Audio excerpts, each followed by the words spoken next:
targa mediana del campo, va da Bertoni, la conclusione di Bertoni, il gol di Bertoni, il gol di Bertoni. Rivediamo perché, attenzione, il tiro, rivediamo, stanno protestando anche quelli. Limita da calcio di rigore, golazo!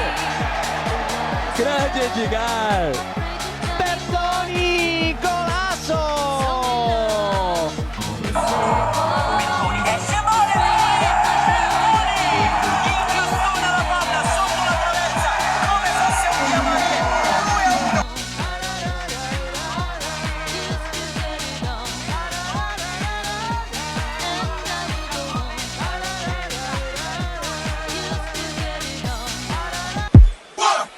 Bertoni 1-2 splendido Bertoni, che gol di Edgar Bertoni, 3-1 Kame al 15esimo.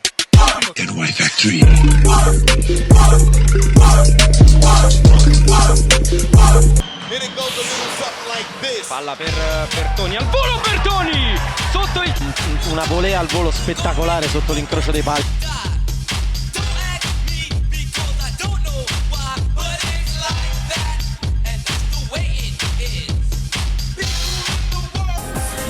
Squadra in campo, l'atmosfera elettrizzante per la partita dell'anno, la finale delle finali, l'abbiamo ribattezzata così, Luparense contro Acqua e Sapone Unigross. La Luparense cerca il suo 7° scudetto, per l'Acqua secondo il primo tempo 0-0. Onorio sbaglia il passaggio troppo forzato, lanciando la ripartenza dell'Acqua e Sapone con De Oliveira, il tocco per Bertoni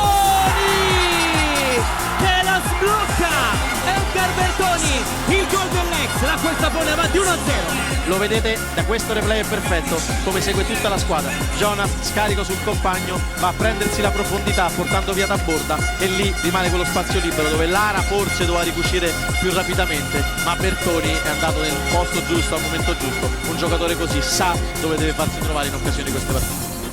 Onorio per Borca Blanco, interviene molto bene Calderoli, è partito velocissimo Bertoni, affronta Mierelli, calcia e segna sotto i suoi tifosi, 3-1, doppietta per Edgar Rocha Bertoni.